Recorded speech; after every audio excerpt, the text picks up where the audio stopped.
Good afternoon, and thank you for joining us. I'm Diane Kleinfelder, the curator for the Captain Thomas Espy Post, the Grand Army of the Republic, located within the Andrew Carnegie Free Library and Music Hall in Carnegie. And I'd like to take this opportunity to introduce the person that made all this technology possible for us, and that's Walker Evans. And Walker is our new library director. And a month ago, I didn't even know what Zoom was. So thank you, Walker. For those of you that are joining us for the first time, I want to welcome you.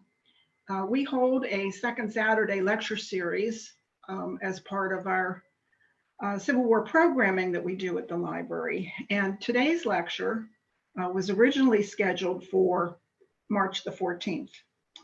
And at 5:30 p.m. on Friday, March the 13th, the Office of Commonwealth Libraries here in Pennsylvania decided to close all public libraries immediately. And I remember rushing to the phone to try to get a hold of Cody because I didn't know when he was leaving home to travel to Pittsburgh to give this talk. And I had to tell him that we had to cancel it. But we had received a lot of phone calls about Codie's talk. So there seemed to be an interest in it. And so we scrambled, as I'm sure most people have, to get up to speed on technology so that we could bring it to you online. And before I turn it over to Codie, let me tell you that our next lecture will be on Saturday, May the 9th at 1 o'clock. And so we're going to try to get back onto the second Saturday routine. Our speaker that day is going to be Dan Welsh. Dan is a public school teacher over in Northeastern Ohio. And prior to teaching, Dan was the education programs coordinator for the Gettysburg Foundation. And he continues to serve as a seasonal park ranger at the Gettysburg National Park. He's the author of The Last Road North, A Guide to the Gettysburg Campaign, 1863. And his talk is a fitting tribute, memorial tributes to Abraham Lincoln. And, you know, this is the time when Lincoln's funeral train was traveling en route to Illinois. So Dan is going to talk about how both the North and South reacted to the Lincoln assassination. And he has gone back and analyzed what was written, the speeches that were given, the monuments, and a very moving part of his talk is the music that surfaced in the wake of his death in April of 1865. But today's lecture is The Nation Shall Live and Slavery Shall Die. The presidential election of 1864. Cody Eash is the visitor services coordinator at the Seminary Ridge Museum in Gettysburg. He's a 2014 graduate of Shippensburg University, where he earned a bachelor degree in communication and journalism and holds a minor in history. He contributes to the blog Pennsylvania and the Civil War. And he serves as a co-host on Battles and Banter, which is a military history podcast. He maintains his own Facebook page, Cody Eash, writer and historian, which primarily focuses on the heritage and legacy of the Civil War era. Cody's going to go ahead and present his talk. If you're joining us through Zoom, at the end of his talk, that will go live. Walker's going to handle any questions that you may have. And if you've joined us through Facebook, I am going to be reading, you have to type in your question in the comments section, and I'll be reading those questions then to Cody. So with that, I turn it over to you, Cody. All right, well, thank you very much, Diane. And thank you very much as well to Walker for everything up. I'm going to stop my screen share for a moment to just do a brief introduction here as far as what we'll be covering today. The election of 1864, easily one of the most influential, consequential elections in American history. And when I was preparing for this talk, I've done a similar iteration of it a few times. And I always think back when I was at Shippensburg in college, to the election of 2012. And during that election, I remember reading an article by a blogger named Brian Roberts. I don't exactly remember where this came from, but I remember that it inclined me to make a Facebook post at the time. So fortunately, I'm able to go back and reference it. But I think it's an important thing to keep in mind when we consider the election of Abraham Lincoln in 1860 and his re-election campaign in 1864. I think it's a good place for us to begin.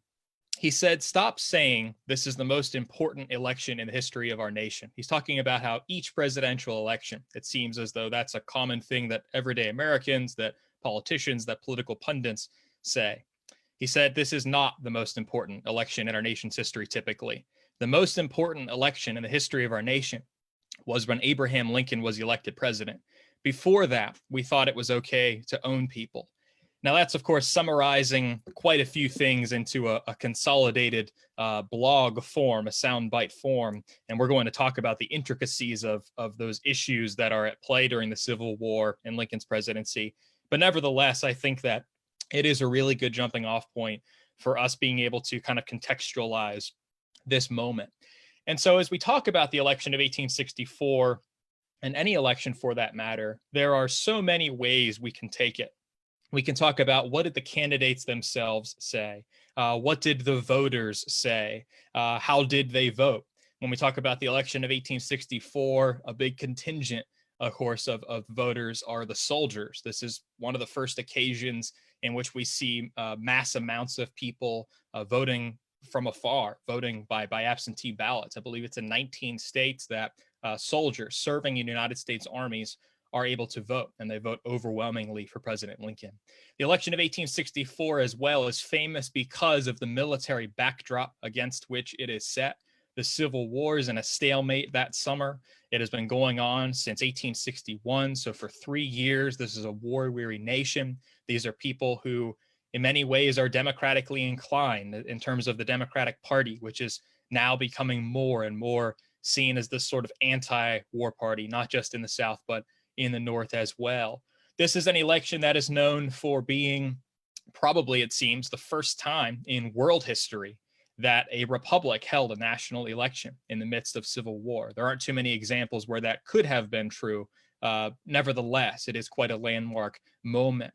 And so when we think about the prescience of an election like 1864, I think it is something that for us today, living amid a major health crisis ourselves, of course, that's the reason we're presenting this in the fashion that we are, living in a presidential election year, living at a time when our politics feels almost as controversial, as conflicted, as partisan. Our press feels almost as partisan in many instances, at least in editorial forms, as it was in Lincoln's time. So when we think about this election of 1864, it's important for things that happened then, but I think it might be equally important for its sort of ramifications for us today and our understanding of how we think about our presidential elections, how we think about our role as American citizens. I'm going to screen share once more here, and I will, for the most part, have my screen available for you to see the PowerPoint slides, which should be available for everybody to follow along with as well. I believe there's a second delay here. Let me bring it up. And so here, of course, on our title slide, we have our two main candidates, and we'll talk more about them each. But of course, you have the incumbent Abraham Lincoln on your left-hand side, listed there in this campaign banner with his running mate for his second term, Andrew Johnson. And then on the right-hand side, we have George McClellan, former Union general, general-in-chief of all United States armies. He's going to be the Democratic candidate with his running mate, George Pendleton, a congressman from the state of Ohio. So let's just do a brief biography, bringing us up to speed on these two men. I have here what I believe appear to be the first two images ever taken of each of them. Abraham Lincoln on your left-hand side, in his 30s there. On your right-hand side, George McClellan, that's when he is a young officer there with his father and a sibling. But Abraham Lincoln doesn't need a whole lot of introduction. Of course, he's born in Kentucky, February 12th, 1809. He will become an attorney as he grows up in Illinois, the land of Lincoln as we know it today.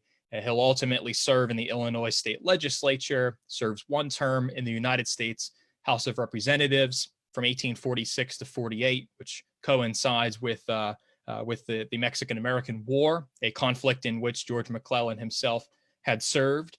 Lincoln will sort of go away from politics for a little bit after that. His re-rise to prominence, if you will come in 1854 with the Dred Scott decision, kind of putting slavery on this national platform on the fast road to Civil War 7 years later. And Lincoln will deliver this famous Peoria, Illinois address. Just 4 years later, in 1858, he'll have this nationally known series of debates with Stephen A. Douglas for the U.S. Senate seat from Illinois. And by 1860, though he had lost that election campaign, Lincoln is going to become the Republican nominee for president. And ultimately, while he's president-elect, we see the secession of the original 7 Confederate states. Lincoln is inaugurated March 4th, 1861. And within about a month and a week, about 5 weeks later, we'll see the firing on Fort Sumter by Confederate forces, gunboats at Charleston Harbor, South Carolina.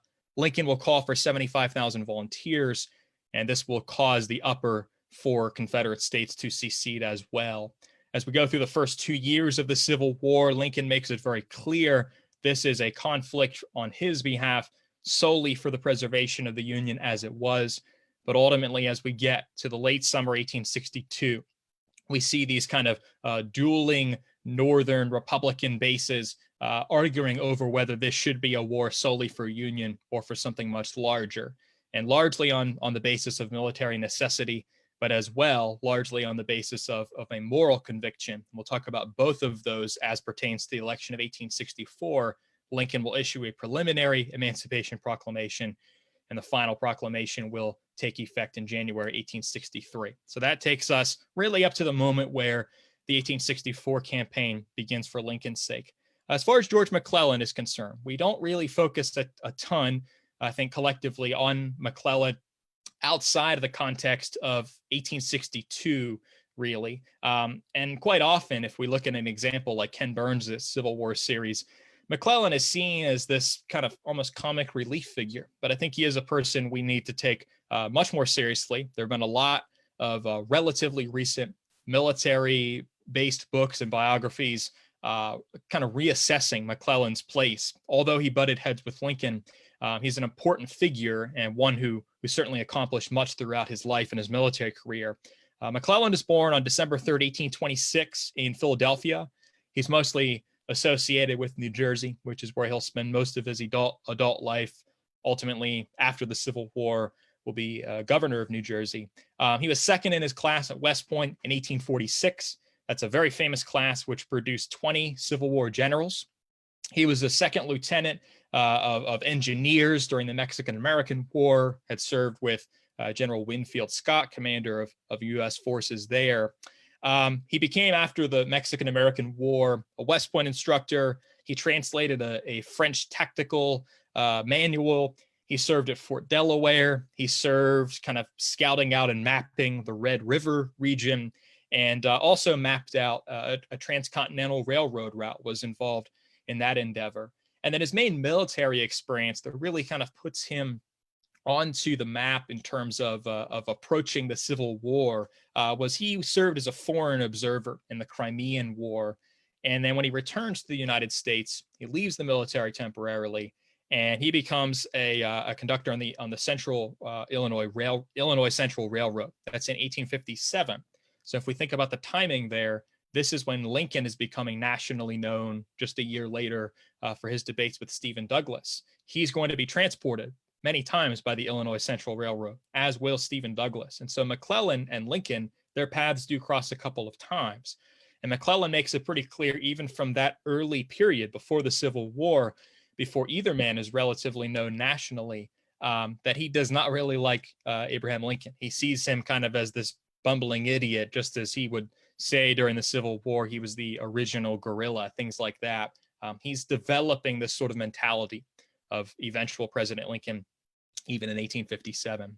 On April 23rd, 1861, so just a couple of days ago, the anniversary of this event, he's going to be made a major general in the U.S. Army, and he's going to be given command of all Ohio volunteers. Coincidentally, that's the same day that George McClellan's adversary during the course of the conflict, Robert E. Lee is given command of all Virginia militia forces.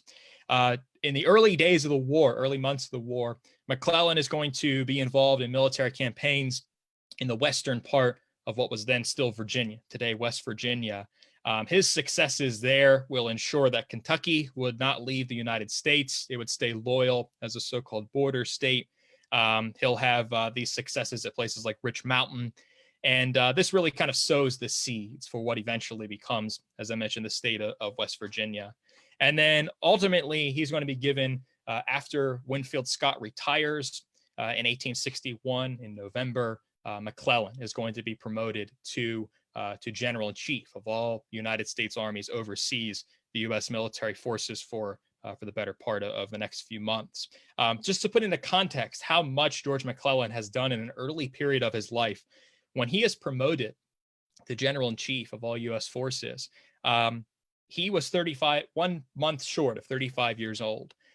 Winfield Scott had been in the U.S. military for 54 years by that point in time. And so here we have a man taking his position. His heir apparent is not even as old as the man he is succeeding was involved in the U.S. military. So here's clearly a figure who is doing a lot in a relatively little amount of time.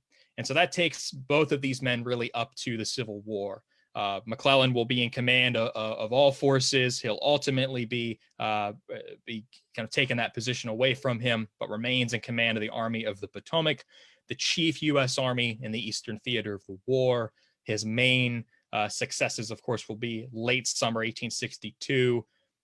Coincidentally, ironically, despite his opposition to emancipation, it is his success in the Maryland campaign at South Mountain and at Antietam that will prompt Abraham Lincoln to issue that preliminary Emancipation Proclamation. So that gives us kind of a background up to the point where these two men are really going to face one another in this presidential campaign. Now, in terms of the military situation as we approach when these two candidates will really come about for this election, late 1863, important for our understanding of where Abraham Lincoln is going to take his presidency if he is given a second term. For instance, on December 8th, 1863, just about 2 weeks or so after he gave the famous Gettysburg Address, in which he declares this new birth of freedom, that all men are created equal. This is this year of Jubilee, as it was often called, that began with the Emancipation Proclamation, and it will effectively end with Lincoln's amnesty and proclamation on amnesty and Reconstruction. And what this document essentially says on December 8th, 1863, is that there would be punishment towards some Confederate forces, toward higher ranking Confederate officers, those who served in the Confederate Congress and higher ranking government officials. We so often think of Lincoln's line in the second inaugural, with malice toward none and charity for all. I think what better encapsulates him is probably this idea when we read his Reconstruction documents. Malice toward some, charity toward most is more or less what he says. What he makes a centerpiece of this document as well, in addition to recognizing that there would be these sort of treason trials potentially toward these higher ranking officials, is that he desperately wants Southerners to recognize that if you're accepted back into the Union, you can keep pretty much everything you had before the war. He says, except slaves. And so he makes it clear that slavery is done. And that's an important point. As we go into 1864, a lot of people, as Lincoln is running his campaign, want him to sort of back away from this idea of emancipation. But Lincoln makes it pretty clear in late 63, this is not going to happen.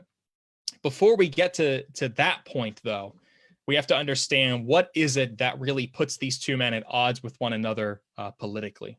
This photograph is famously taken in October 1862, just after the Maryland campaign has come to a culmination. The Battle of Antietam has just recently taken place. And ultimately, what we will see is McClellan is not moving his army as quickly as Lincoln hopes he would. And Lincoln is ultimately going to relieve McClellan from command. This will take place on November 5th, 1862. A couple of firsthand accounts here give us an idea of what this moment was like. Gideon Welles, Lincoln's Navy secretary, kept a famous diary. He said, "I expected it might take place earlier when McClellan seemed to be testing the forbearance of the government. and not one good word was said for him. So he thinks that November 5th, 1862, probably a bit late for McClellan to have been removed from office. Lincoln's actual order, General Order number 182, said that by direct direction of the president, it is determined that Major General McClellan be relieved from command of the Army of the Potomac, and that Major General Burnside take the command of that army. So this is also the note that will promote Ambrose Burnside to temporarily take command of the Army of the Potomac.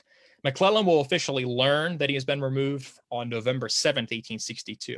And I think this is really what sets into motion the series of events that will put him and Lincoln at odds with one another in the election of 1864.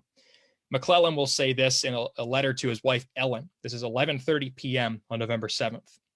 No cause is given for my removal, but I am ordered to turn over the command immediately. Of course, I was much surprised, but as I read the order, I am sure that not the slightest expression of fault feeling was visible on my face. They have made a great mistake. Alas for my poor country. I know in my inmost heart she never had a truer servant. Do not at all be worried. I am not. I have done my duty as I understand it. That I must have made many mistakes I cannot deny. I could not see any great blunders, but no one can judge of himself. Our consolation must be that we have tried to do what was right. If we failed, it was not our fault. And what I read in that is this man who is determined that his service to his country is not yet completed. And literally and officially, it was not. He was not removed from the army. He's going to be basically given the task to go to New Jersey and await further orders, and they'll simply never come. But here's a man who seems to realize that he might have something still set out for him. And of course, it will manifest itself in his running for the presidency. This is a famous sketch by Alfred Waud. This takes place on November 10th, 1862. This is the final time that McClellan would ride in front of his army, and he described it as such. He said, the men were sullen, for they have lost their spirits entirely, but bright and cheerful, for how glad they are to see me.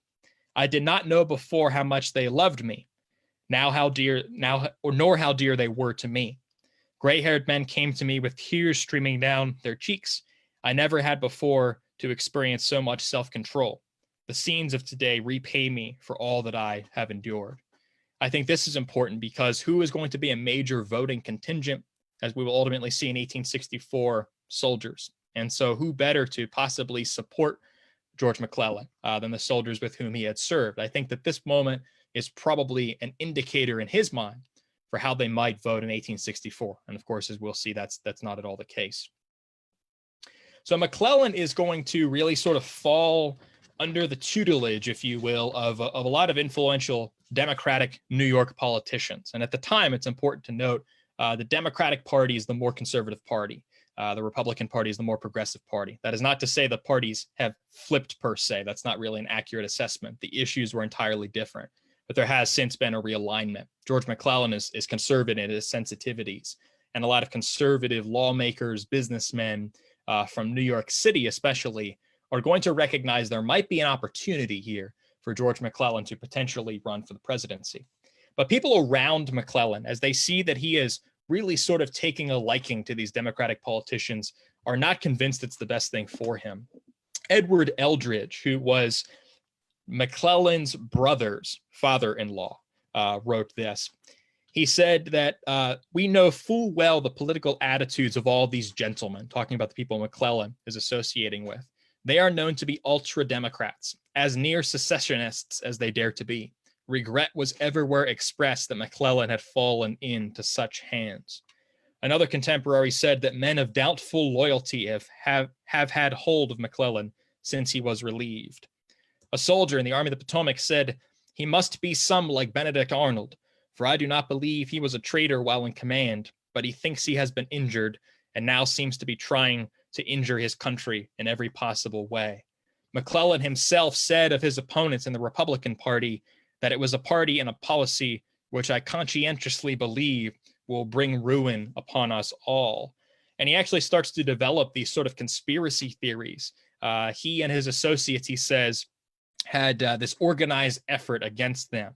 He felt like he was being spied on by federal agents. And so he sort of wants to take this out in this political fashion, and everything that these Democratic politicians and kind of Tammany Hall figures are telling him, it really manifests itself in a true distrust of the government on McClellan's part. And this sort of kind of brings him perfectly in line with their mentality as they're approaching trying to find a candidate in 1864. Now, in 1864, this is, of course, the situation that is facing the country. And if we look at the Republican National Convention, then it was called the National Union Party temporarily, which was taking basically progressive Democrats and the Republican base. A lot of these people had in common that they were former Whigs. Their convention is going to take place on June 7th and 8th, 1864 in Baltimore. And if you think about what this is coming on the heels on, here's an image we have from the Cold Harbor battlefield. This is what is facing the country at this point in time. It's not going to be easy to be the pro-war party, if you will, the Republican Party or National Union Party, and make that a sticking message to people. But they will have their convention nevertheless. Here we see what are the main resolutions. This is the party platform, essentially. I'll read a few of them. This was drafted by Henry Raymond, who was the editor of the New York Times. An important reminder that no matter how partisan we feel press is today, at that point in time, literally the people who owned newspapers and ran these major media firms were your leaders in national politics. And Henry Raymond is a good example of that. He said, "We pledge ourselves as Union men to do everything in our power to aid the government in quelling by force of arms the rebellion now raging against its authority, and in bringing to the punishment due to their crimes the rebels and traitors arrayed against it." He said the second point was to prosecute the war with the utmost possible vigor to the complete suppression of the rebellion. One of the longest points that he makes is that as slavery was the cause and now constitutes the strength of this rebellion, and as it must be always and everywhere hostile to the principles of republican government, justice and the national safety demand its utter and complete extirpation from the soil of the republic, and that while we uphold and maintain the acts and proclamations by which the government in its own defense has aimed a death blow at this gigantic evil, we are in favor, furthermore, of an amendment to the Constitution to be made by the people in conformity with its provisions, as shall terminate and forever prohibit the existence of slavery within the limits or the jurisdiction of the United States. So a constitutional amendment to end slavery is an official piece of the Republican platform in 1864. He said the thanks of the American people are due to the sailors and soldiers of the Army and Navy. There is a point that he makes upon approving and applauding the practical wisdom and the principles of American liberty of Abraham Lincoln. He says that it is deemed essential to the general welfare that harmony should prevail in national councils. He says the government owes to all men employed in armies without regard to distinction of color, the full protection of the laws of war. So civil rights become really for the first time in a national party platform a major point here. He says foreign immigration, which in the past has added so much to the wealth, development, and resources and increase of power to this nation, the asylum of the oppressed of all nations, should be fostered and encouraged by a liberal and just policy. Another example of kind of the realignment of these parties. They want to be seen as the liberal party on immigration. He says we're in favor of the speedy construction of the railroad to the Pacific coast, becomes the Transcontinental Railroad. He says the national faith pledge for the redemption of the public debt must be kept inviolate. Talking about national currency and taxation becomes a major point of contention here. And then lastly, he says we approve the position taken by the government that the people of the United States can never regard with indifference the attempt of any European power to overthrow by force or to supplant by fraud the institutions of any republican government on the Western continent. Basically talking about another kind of really prescient issue here, the idea of foreign interference in an American election or affairs. Now, Lincoln, and we'll talk more about this momentarily, is not convinced that he will be reelected. And in fact, at the convention, there are calls for him potentially to not be the Republican candidate. These are the four main figures who are basically seen as being viable threats to the candidacy of Lincoln in 1864. Salmon Chase, who was Lincoln's own Treasury Secretary, eventually nominated by Lincoln to become the Chief Justice of the United States Supreme Court. John Fremont, who is ultimately going to receive kind of the radical nomination for the presidency. He had been the Republicans' first candidate for president in 1856 when they ran in that election. Benjamin Butler, Union general, influential in affairs, especially in New Orleans. And then even Ulysses S. Grant. He has no interest whatsoever in presidential politics at this point. Of course, that'll change 4 years later when he is nominated to his first of 2 terms. But Grant is a name thrown about that maybe we should replace Lincoln at the top of the ticket. And then as well, another piece of controversy in terms of personnel will be Lincoln's vice presidential candidate. His first term is the man on the left. Hannibal Hamlin is his vice president. Ultimately, of course, Andrew Johnson, who will succeed Lincoln as 17th president of the United States after his assassination 155 years ago this month. He is the man actually chosen by this convention to be Lincoln's second vice president. Others will receive votes as well. I'll read off a few of the names here. Not only Andrew Johnson and Hannibal Hamlin, but also Benjamin Butler. Senator Daniel Dickinson from New York, he received 17 first-place votes. Major General Lavelle Rousseau of Kentucky received 21 first-place votes. Speaker of the House, Schuyler Colfax, who was Grant's eventual vice president, he received 6 vice presidential first-place votes. Even Ambrose Burnside, Army of the Potomac former commander, he had received 2 first-place votes. Joseph Holt, Lincoln's Judge Advocate General, he receives 2. We'll see Preston King, a New York senator. He receives 1 vote, as does David Todd, former governor of Ohio. He receives a single vote as well. So there are going to be many people who are considered for this vice presidential post. Now, the election of 1864 will bring about a lot of these political cartoons. I won't really go into a lot of them here, but just to give you a few examples, my favorite is the one at the top right. Hopefully you can see it's Lincoln holding on to a little George McClellan, and the speech bubble above him says, "This reminds me of a little joke," a common Lincoln line. And here, of course, the cartoonist is referring to the fact that McClellan is apparently the little joke in his eyes.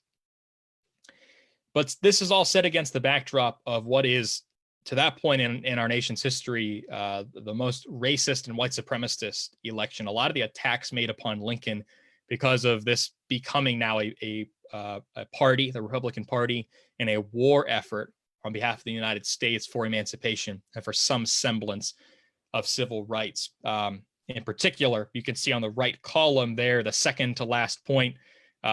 I'm not going to read that aloud, but you can read it there. This is published in November, just before the election, in an Iowa newspaper. But this is going to be a campaign through which there's going to be a lot of racial matters and racism at play. I'll read a couple of examples here.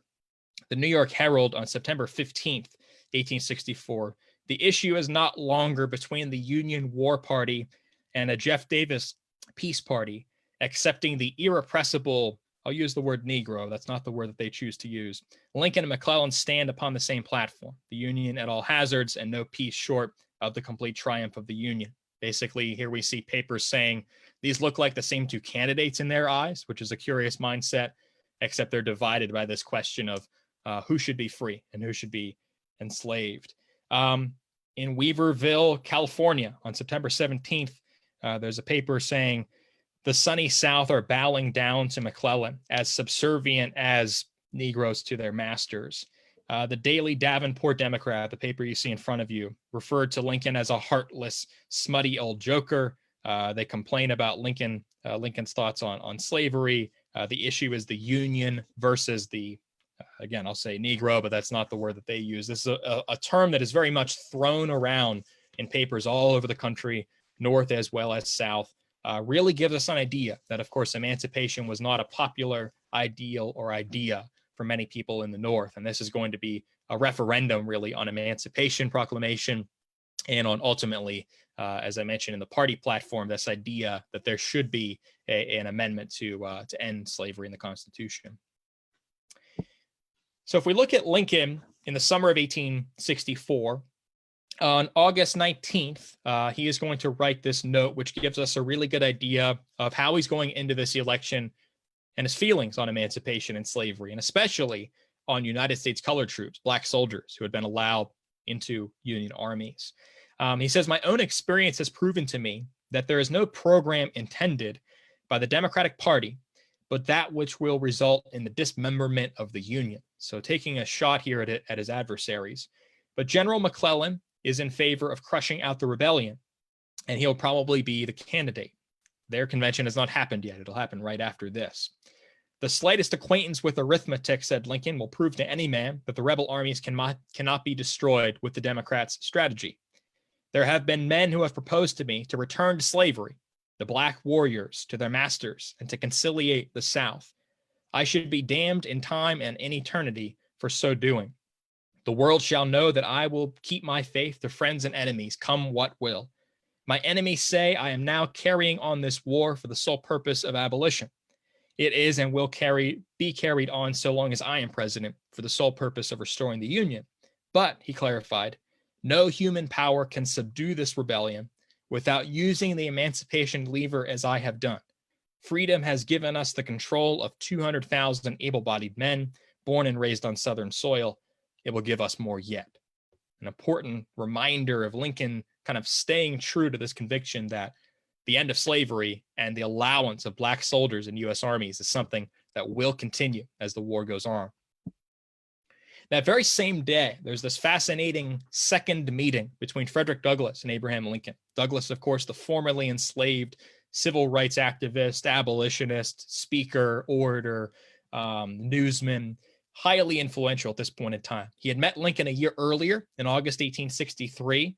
They had discussed Douglass's concerns with the equal pay for black soldiers. He wanted equal pay for African Americans serving in U.S. armies. He was also very much concerned at that time for the equal treatment of black prisoners of war by Confederate captors. Here in 1864, Lincoln is the one who invited Douglass to the White House. And he is basically, in a sense, going to ask that Douglass do what John Brown did, although not violently, but he wants Douglass before the election, because he's so convinced he will not be reelected. He wants him to go into the South, and he wants him to gather these groups of enslaved people and bring them north before the election to ensure that they could be free, just in case George McClellan and the Democrats win, because they would surely overturn this emancipation policy. Of this moment, you can see on your screen there, Douglass would say, this is basically the original plan of John Brown. He cannot believe what he is hearing from Abraham Lincoln. And he says, this is the deepest moral conviction against slavery that I had ever seen Lincoln speak or write. He looked upon him with, quote, deepest interest and profoundest satisfaction at this suggestion to undertake and organizing a band of scouts composed of colored men. Ultimately, it will not happen. Douglass is supposed to be given this sort of de facto military commission, but of course, Lincoln is successful eventually in the election. Spoiler alert here, and ultimately, this does not come to fruition. But it makes a believer in Lincoln out of Douglass, who had been kind of at odds with him many times leading up to that. So here we have just three brief images. I don't want to go much into this, but to give us a sense of this sort of military situation in 1864, set against the backdrop of the Overland Campaign. On the left-hand side, that's the Battle of Spotsylvania Courthouse, which is 2 weeks pretty much of sustained fighting. In the middle, it's a portrait of Jubal Early, Confederate general, who was going to be given a piece of Lee's army. He'll go down the Shenandoah Valley, the burning of the city of Chambersburg, Pennsylvania. You can see the image on your right. Early's men will fight at the Battle of Monocacy on July 9th, 1864, the quote-unquote battle that saved Washington, and ultimately they will attack the defenses of Washington with the famous fighting that takes place at Fort Stevens on July 11th and 12th, 1864. So this is going to be a major Democratic talking point, is that the war isn't working. Look at the fact that you have these men coming right to your doorstep on the nation's capital. The Republicans are saying this is a war that needs to go on. The Democrats are saying this is a conflict that we can't possibly win. It does not appear. And Lincoln himself believes that this might be the case as time goes on. On August 23rd, the members of his cabinet only would have seen the right piece of paper that you see here. It's the same piece of paper, but they only saw the back side of it, and you can see their signatures and the date. What they didn't see was the front side of this. This is Lincoln's quote unquote blind memorandum. They would not realize what the content of what they were signing was until a few months later after the election. But Lincoln said in this document, "This morning, as for some days past, it seems exceedingly probable that this administration will not be reelected. Then it will be my duty to cooperate with the president-elect as to save the Union between the election and the inauguration, as he will have secured his election on such ground that he cannot possibly save it afterwards." So here is Lincoln admitting, I don't think I'm going to be reelected. And what I need from all of you is a blind trust that we will press through together and try to accomplish everything we set out to between the election and between when the new president is inaugurated. And of course, that will not happen either, but it's very telling that at this late summer period, Lincoln thinks there's no chance that he is going to receive the trust of the American people, largely because of how the war is happening. Set against the backdrop of that, we will then have the Democratic Convention, which will take place in Chicago from August 29th to 31st, 1864. This platform is basically going to only be made up of 6 relatively brief points. Unswerving fidelity to the Union under the Constitution of the United States. They felt as though basically the quote, welfare and prosperity of all the states, both Northern and Southern, have been threatened by the Lincoln administration. The second point is arguably the most important point that they make. It's the longest one as well. They say that after 4 years of failure to restore the Union by the experiment of war, the Constitution itself has been disregarded in every part, and public liberty and private right alike trodden down, and the material prosperity of the country especially impaired. Justice, humanity, liberty, and the public welfare demand that immediate efforts be made for a cessation of hostilities. The war isn't working, they say. Remember that, it's important. The direct interference, they say, of military authorities in recent elections in the border states of Kentucky, Maryland, Missouri, and Delaware. They call this a shameful violation of the Constitution. This is a foretelling of what will happen in the presidential election itself. There will be votes cast in some southern states, in some states that had seceded. And it's not until after the fact that basically the U.S. House and Senate will come together and realize they felt that this was kind of unconstitutional, that the laws of those states remained in effect, but the people didn't abide by them, essentially. And so here we see federal interference in state elections. It happens before the election of 64, and the Democrats attack it, and then it happens after that as well, and especially the state of Tennessee. We won't get into that, but they will be especially opposed to that. Another resolution for the Democratic Party is to preserve the federal union and the rights of states unimpaired. Don't change the Constitution. Don't change any laws. Keep, as the saying went, the Constitution as it is, the Union as it was. They said that the administrative usurpation of extraordinary and dangerous powers were not granted by the Constitution, and that a restoration of the Union and the perpetuation of a government deriving its just powers from the consent of the governed was required. They said that the shameful disregard of Lincoln's administration to its duty in respect to our fellow citizens who are now or had long been prisoners of war in a suffering condition, they're attacking Lincoln for not doing enough to save prisoners of war from Confederate armies. And finally, they say that the sympathy of the Democratic Party is heartily and earnestly extended to the soldiery of our army and the sailors of our navy. They try to make themselves the military party. We're opposing the war. We want these men to be safe, is essentially what they're saying.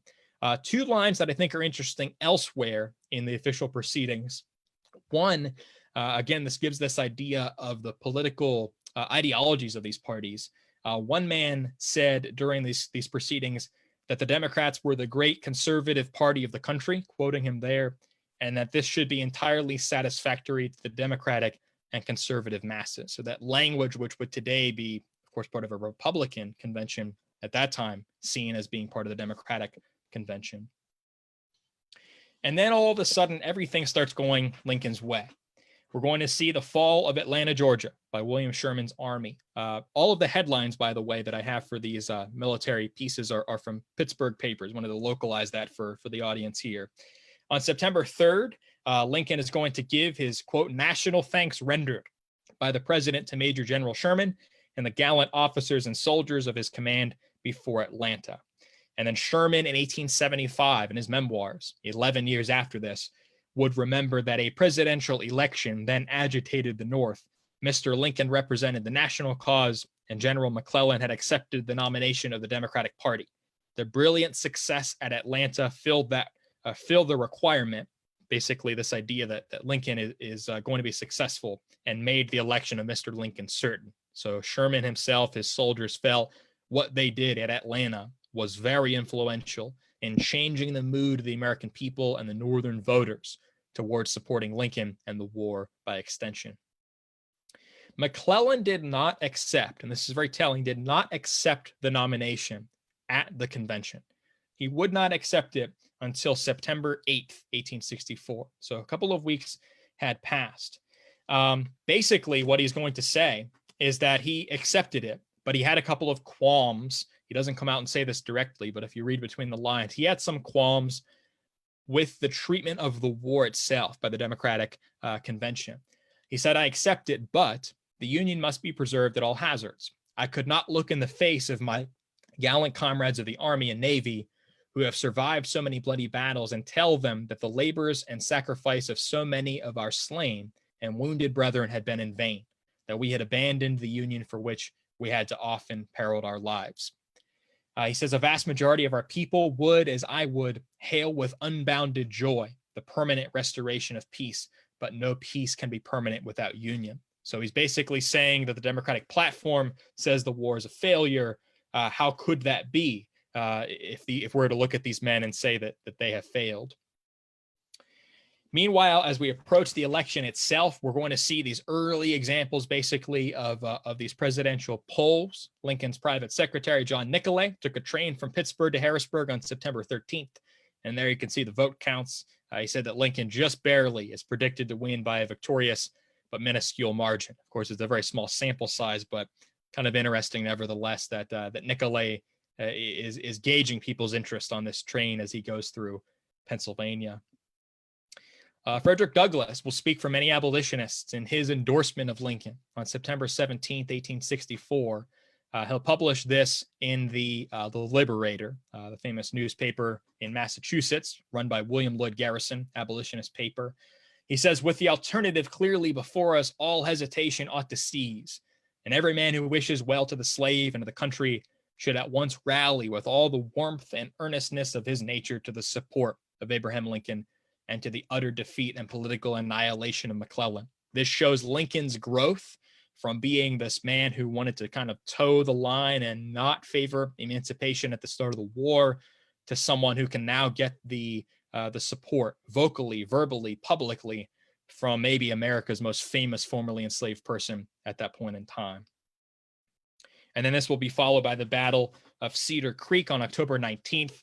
Again, a Union victory. This basically will be Phil Sheridan's moment where he essentially clears the Shenandoah Valley of Confederate forces. And so we see the repulse of Confederate troops as they're approaching Washington in July. We see the taking in September of Atlanta. And now we see the taking of the Shenandoah Valley by Sheridan's forces as a major moment for Lincoln. Sheridan will, in his own memoirs in 1888, say that the presidential election was impending, the authorities at Washington having impressed upon me that the defeat of my army might be followed by the overthrow of the party in power, which event it was believed would at least retard the progress of the war. And on October 21st, Lincoln would give his own thanks at a candle and torchlight serenade at the White House. "I was promised not to be called upon for a speech tonight," he said, "nor do I propose to make one. But as we have been cheering some very good news for a day or two, I propose you give 3 hearty cheers for Sheridan and for Grant. 3 cheers for all people everywhere who cheer the soldiers and sailors of the Union. And now good night," he says. Lincoln himself will write a note to Sheridan as well. "With great pleasure, I tender to you and your brave army the thanks of the nation." I'll do this very briefly, and then we'll talk about, kind of to wrap up, the actual results of the election itself. Lincoln is going to issue a proclamation of Thanksgiving on October 20th. This goes a long way in sort of uniting a lot of Northerners. He says, "It has pleased Almighty God to prolong our national life another year defending us with his guardian care against unfriendly designs from abroad, and vouchsafing to us in his mercy many and signal victories over the enemy of our own household. Lincoln will have many interactions with Union soldiers. This will go a long way as he is approaching the election to securing their vote. He will, at this point in time, suspend a lot of these military tribunals against soldiers, especially deserters. He will basically cancel a lot of executions for men who have been found guilty of desertion and things of that nature. And ultimately, we'll start seeing in many soldiers' writings home that this is something that is going to go quite a long way in securing their trust for President Lincoln. Henry Warren Howe, for example, a soldier in the 30th Massachusetts, had talked about how in July, President Lincoln had visited his men, and how in September, because of this, he said it promises fair for the re-election of President Lincoln. We can see that sort of mentality taking shape many different times. McClellan, on the other hand, is going to receive some support from soldiers as well. He had, after all, been the former commander of their army. He is going to receive the support of men such as a native of Hocking County, Ohio, who wrote that he was disgusted that on the 4th of July, there was a picnic on the White House grounds featuring African Americans along with white soldiers as they stood around. He said, "Don't that beat hell," he wrote home in a letter to his newspaper, and says he's going to support McClellan for the presidency. Another soldier in Knoxville, Tennessee on September 20th said, "Those who are in favor of General McClellan speak it out boldly and above board and advocate the cause successfully. The officers do not take the same interest they did last fall, but Mac's friends are numerous. This is the truth." And finally, a soldier in Decatur, Georgia said, "We get a few Democratic tickets for the district that Jackson County is in, and send them to me if you can. Our company will give McClellan a majority, and I think McClellan will get a majority in this army." Here are just a couple of examples of kind of campaign buttons, ribbons, posters, things of that nature as the election itself approaches. The election was scheduled for November 8th, 1864. Here are campaign posters as well. These are fairly famous images that you can see many different places where the election is referenced. And then finally, we will get to November 8th, 1864. Lincoln is going to win by a wide margin in the Electoral College. 212 to 21 will be his Electoral College victory. And so ultimately what we see is that these months leading up to the election, the Union Army successes, the political successes, the fact that Union armies, Union soldiers are becoming more radicalized in a sense as the war goes on, to accepting emancipation. All of this will go quite a long way in ultimately securing his victory. Here you can see a map broken down by county just to give you kind of a brief idea of what the electoral victory looks like for Lincoln. And then finally, here is just an electoral map there as far as the Electoral College votes. The New York Tribune, I think, summarized it just about as well as anyone in that immediate aftermath. What did this election mean? They said, "We hold that the people have just decided the nation shall live and that slavery shall die, so much and no more." This is basically a referendum on Lincoln's handling of the war, which had ensured that the country would survive, the Union would prevail, the United States as well would be a land of emancipation and liberty and some semblance of equality. Of course, that would be conflicted and remains as such to this day.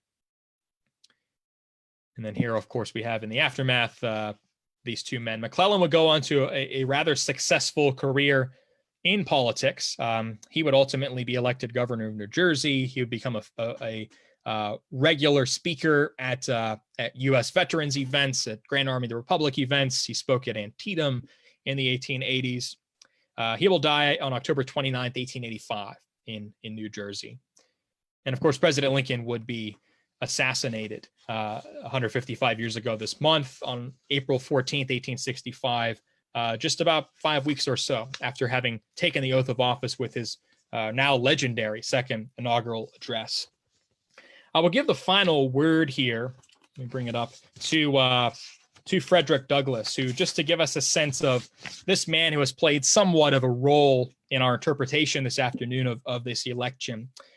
This is a man who I think really kind of gives us a sense of Lincoln's meaning and his progress as the war and his presidency went on, from favoring only Union, preserving it as it was, to ultimately becoming this man whose maybe greatest legacy is the Emancipation Proclamation and the thanks of a grateful nation for preserving a union in which slavery, in the words of the New York Tribune, had also died.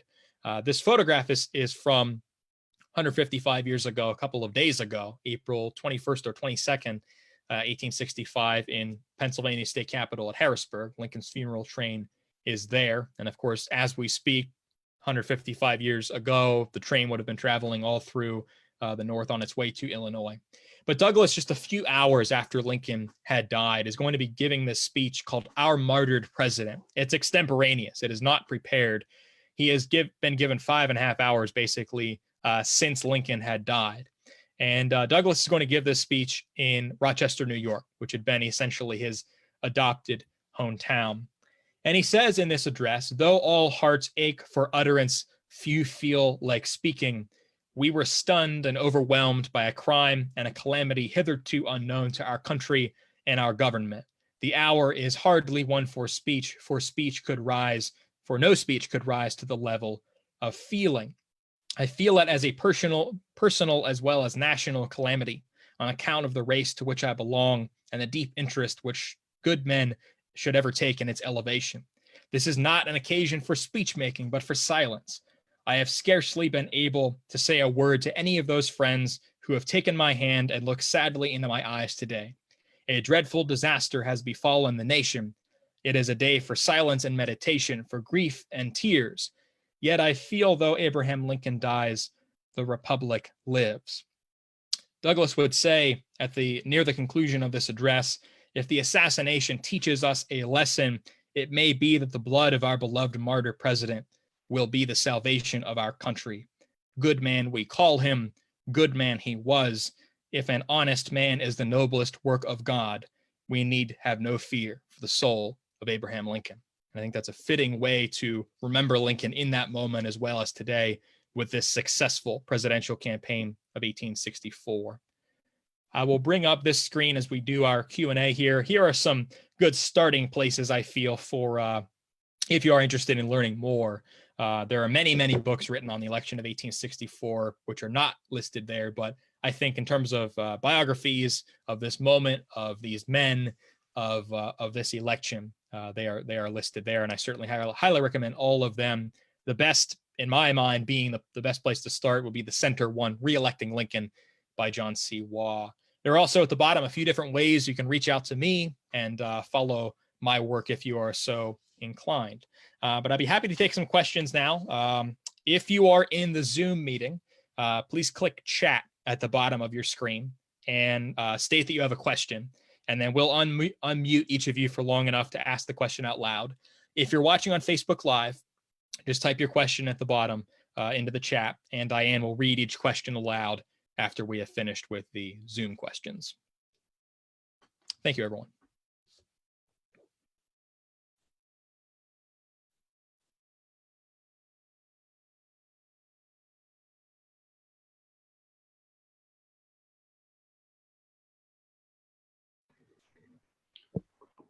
Cody, I have a question. Did you mention that Lincoln had them sign the blind memorandum? Mm-hmm. But did he actually shake up his cabinet thinking in the future towards his second administration? Did he change them? There are some cabinet members who changed, as is common in presidential politics. Salmon Chase, probably the best example, who will not be there toward the end of Lincoln's presidency. Of the men who signed that, I might have to go back to it. I don't have in front of me, but I know Seward is on there, and of course he stays. Gideon Welles stays, and he is on there. Lincoln will have a couple of changes. His attorney general is going to change. His secretary of the Treasury, as I mentioned, is going to change. I forget who all is on there. It's not every cabinet member, I don't believe. But yeah, there will be some changes between the first term and what he serves of the second term, as well as other points in between. Okay. Hey, Walker, we have Father Bob watching, and do you have to unmute him in order for him to ask a question? Yes, I can do that. We actually have Allison Barash about to ask the question as well. And as soon as she is done, I can unmute Father Bob. Okay, thank you. Go ahead, Allison. Okay, thank you. Thank you, Cody. It was really interesting. Thank you. My question also is in regard to the blind memorandum. Do you think, had the election been right around that time that he wrote that letter, because he was obviously convinced he was not going to win at that point? Do you think if the election was held at that time that he truly would have lost?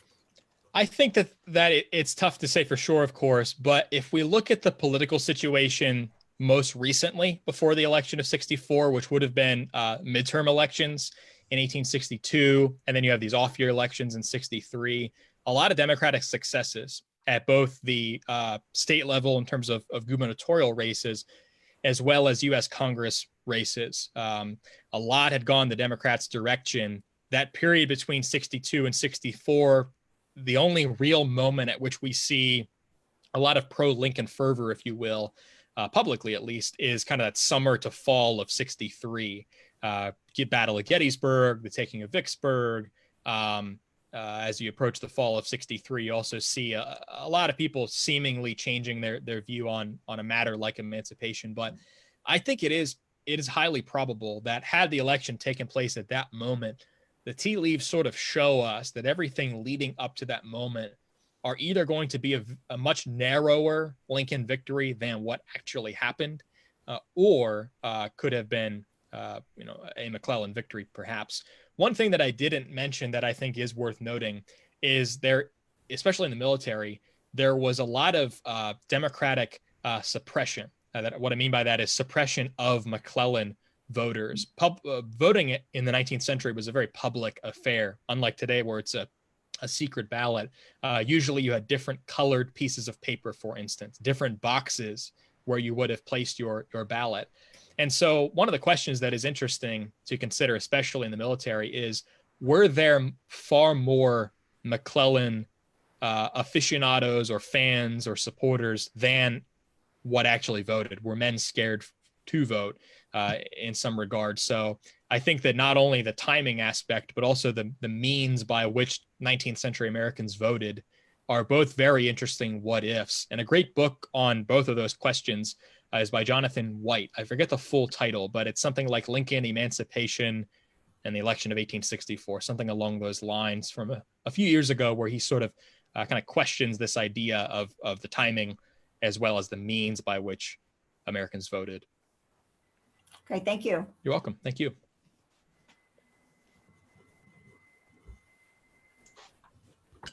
And Father Bob seems to have left. Oh no, here you are. There we go. Go ahead, Father Bob.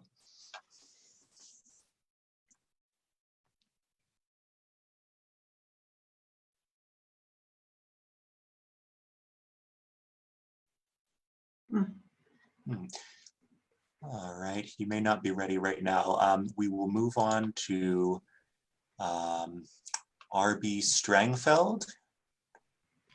Yes, thank you. Appreciate the talk was great. My question is, do we have anything on the records on any of the Union generals? Did they have any comments or get involved in the election in any way? Yeah, give me one moment. I will pull up here George Meade in particular. I'll give you two examples, George Meade and then Alexander Hayes, kind of as a Pittsburgh area connection there.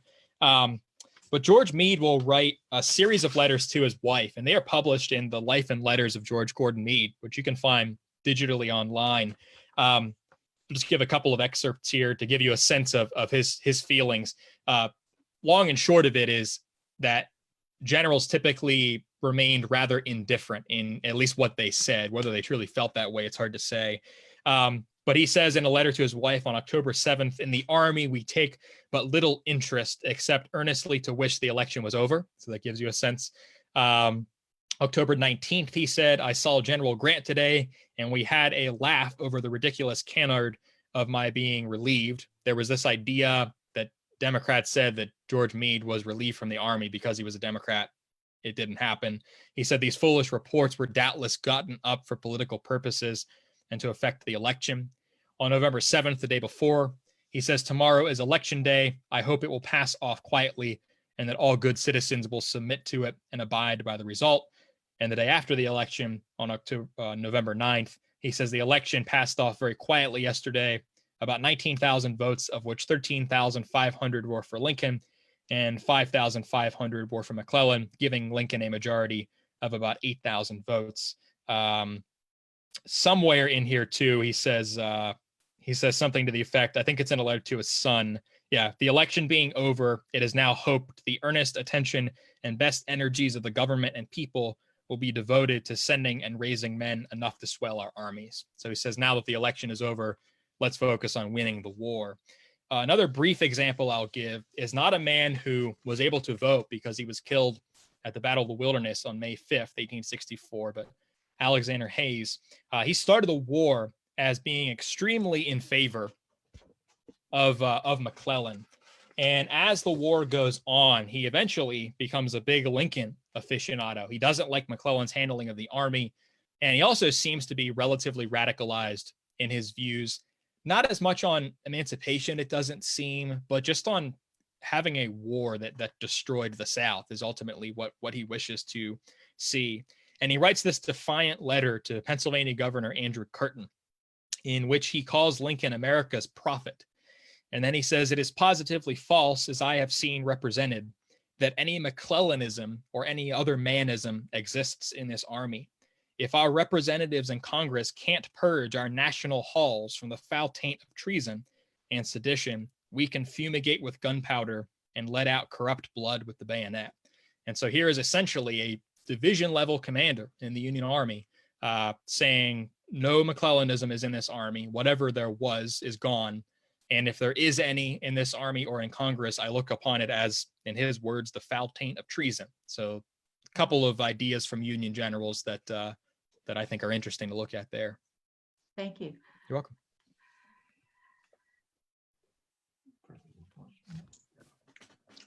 Are there any other questions from anybody in Zoom or on Facebook? We have some people on Facebook. They haven't posted any questions, but Jake Wynn and Claude Whalen and Alexander Griffith are watching via Facebook. So thanks. Hello, everyone. Hello, Jake. Oh, speaking of Jake, I will give ourselves a little promotion here. Jake is with me on Pennsylvania in the Civil War. If anyone is interested, I'll share my screen here. I did a couple of pieces in relation to this matter on Pennsylvania's reaction to the second inauguration and the inaugural. Just go to penncivilwar.com. I did another one before that on just the press reactions to the election itself. A lot of banners from Pennsylvania newspapers I looked at for both of these, Pittsburgh, Philadelphia as the two largest cities, of course, and then Gettysburg and Chambersburg as the two towns that had most experienced the war itself. So I highly encourage anybody interested in those or any other matters pertaining to Pennsylvania's role in the Civil War to check out our blog, our Facebook page. We're doing a lot of live streaming events each week right now as well. Okay. One moment. Looks like Maggie has a comment. Okay. Hi, yeah, this is Maggie Forbes. I'm the executive director of the Library of Music Hall, and I just want to say, Cody, that was a fabulous talk. Thank you. I am so proud. Diane, it was absolutely wonderful. I know from going to these talks, I always know less than the vast majority of the audience, but I just have to comment on two things to say thank you. Frederick Douglass's speech. I was not familiar with that, and I found that very, very moving. So I thank you, because that really got me a little misty-eyed. Yeah, he always has the perfect words for the occasion. Yeah. They really were. And then I was just taken aback by your comment on the election. 19,000 votes? That would have been just in, are you regarding the quote that I just gave there? Yeah. Yeah, so that was just from General George Meade's perspective. So he's in command of the Army of the Potomac, which would have been more than that. I'm supposing that he's talking specifically about the soldiers who were in his general vicinity. Okay, good, because those Yeah. numbers, I know those numbers just. Yeah, I would have I to know look women at. didn't vote. I know Yeah. African Americans didn't vote, but still, that caught me up. So that I would was have to just look at the overall numbers, but Okay. but yeah, it would have been far more than good. that. I thought so. I thought, the how nation as a ignorant can whole. I be? Yeah. Yes. Okay. Thank you. You're welcome. Thank you. Anybody else have questions? And just to address that real briefly here, I looked it up. So the popular vote, Lincoln received about 2.2 million votes nationwide. McClellan about 1.8 million. So it's about a 55% to 45%. So altogether, quick math, about 4 million or so votes nationwide overall. And the Confederate States votes, they didn't vote at all, even if they were for the Union. So some did, and this becomes an interesting sort of contention. There is in the collected works of Abraham Lincoln, I believe I know it's in volume 8. I thought I had it dog-eared here. I don't, but those are all online as well. It's sometime, I think, in early 1865, somewhere around February, something like that, right before the inauguration. There is this point of controversy that the state of Tennessee, which had been the home of Andrew Johnson, that they basically say, we had all these people vote, and now all of a sudden you're telling us that these votes don't count. And it's a matter that I only really started looking at over the past couple of days. I want to look more into it. I think it's probably worthy of a paper or a discussion of its own. But there will be some loyal Unionists living in states controlled by the Confederacy that do permit there to be elections. And ultimately, it appears at first as though in the popular vote count, they were counted. And then a few months later, they're rescinded. Huh. Okay, thank you. You're welcome. Okay, if there's no other questions from our audience, I want to thank you again for joining us. This is our inaugural launch on Zoom. Sorry, Diane, there is one more question in Facebook chat from Stephen Pierce. Oh, okay, I do see it now. Sorry, came late to this. Was there any prominent Union generals who voted for the general? I don't know of any who publicly endorsed. They technically couldn't because they were in a federal post. And actually, in the case of George McClellan, what sort of solidifies his taking a backseat and leaving the war itself is that he supported in 1863 George Woodward, I believe his name was, who was the Democratic candidate for governor in Pennsylvania. And Lincoln had apparently in 1863 been considering, or he had been told to consider reappointing McClellan to a prominent post, perhaps general in chief, or maybe something a little less than that. But because McClellan had endorsed publicly a candidate for a major post in a state like Pennsylvania, it was very much frowned upon. There are these cases, you can see them throughout the collected works of Lincoln, where especially Edwin Stanton, Lincoln's war secretary, has these hints that there are Union generals, there are men serving in the White House and in kind of a secretarial positions to cabinet members in the War Department office, things like that, who apparently are saying that they support McClellan, and they're kind of ostracized. There's nothing official against that, I don't think, but for Union generals, I don't know of any who definitively from the field supported McClellan openly. And even, like I said, George Meade says that it appears as though for many generals, they're kind of laughing and joking that they hope that the election just goes off safely and that ultimately it will just kind of go away. There will be, just as a last note to that, Meade writes about this in a letter to his wife, and I'll have at some point relatively soon a piece on this for Pennsylvania, the Civil War, on our blog. Meade talks about a lot of electioneering that took place where especially Democratic operatives tried to go into Union camps, solicit reading materials, solicit lectures and political speeches and trying to get their vote for McClellan. And this is stomped out in pretty much everywhere that it could be.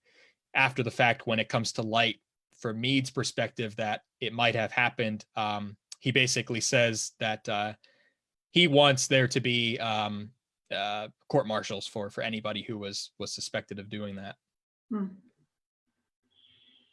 Okay. And one comment, you're making your slides available for people to download, Cody, is that correct? Yes. Okay, that's great. Any more questions?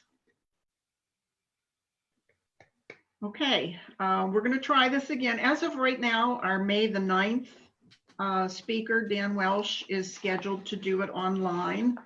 If that changes by miracle, that public libraries are allowed to open again, we'll let you know. But otherwise, Dan Welsh will be here May 9th at 1 o'clock talking about the tributes that came in after Lincoln's assassination. So thank you everybody for joining us. And we miss you all. We really do. Thanks. Thank you, everyone. Thanks so much. Thanks.